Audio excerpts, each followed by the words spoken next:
আসসালামু আলাইকুম রহমতুল্লাহ বরকাতুহু। প্রিয় বন্ধুগণ, আজকে রান্না করব ডিম দিয়ে আলু দিয়ে কারি।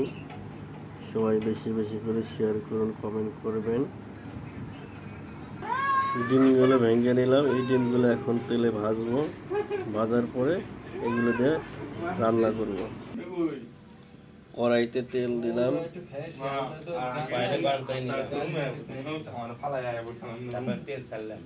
তেল দিলাম, ডিমটা কড়াইতে দিয়ে দিলাম।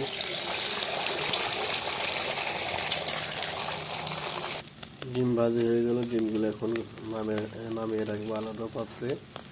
ডিমগুলো আলাদা পাত্রে নিয়ে নিলাম। এখন পেঁয়াজগুলো তেলে কষায় নিব। পেঁয়াজগুলো কড়াইতে দিয়ে দিলাম। এখন এই পেঁয়াজগুলো লাল হওয়া পর্যন্ত কড়াইতে ভাজবো। পেঁয়াজগুলো প্রায় হয়ে গেছে, আর একটু ভাজা হলেই এতে পানি দিব, তারপরে মশলাতে কষিয়ে নিব।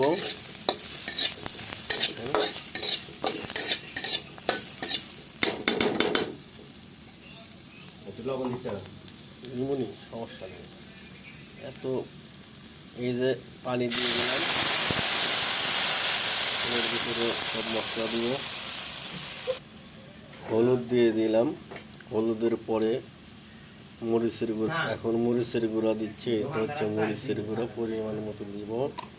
এরপরে লবণ দিব, পরিমাণ মতো লবণ দিব, পরিমাণ মতো লবণ দিব। এরপরে ভালো করে মশলাটা কষিয়ে নিব। মশলাগুলো প্রায় কষানো হয়ে গেছে। কষানো হওয়ার পরে আলুগুলো এই মশলাতে কিছুক্ষণ কষিয়ে নিব।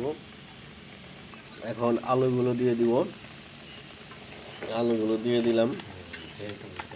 এরপরে আলুগুলো সুন্দর করে কষিয়ে নিব। কষিয়ে নেওয়ার পর পানি দিয়ে হালকা ঝোল দিয়ে এরপরে ডিমগুলো ছেড়ে দিব। তারপরেই একদম সেই রকম একটি ডিম কারি হবে, খেতে খুব সুস্বাদু।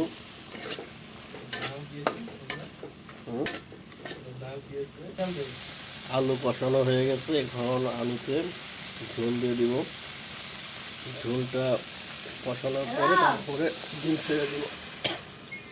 বাস, ঝোল দিয়ে দিলাম। তরকারির ঝোল ফোটা শুরু হয়েছে। এখন আমি ডিমগুলো ছেড়ে দিব। ডিমগুলো ছেড়ে দিচ্ছি।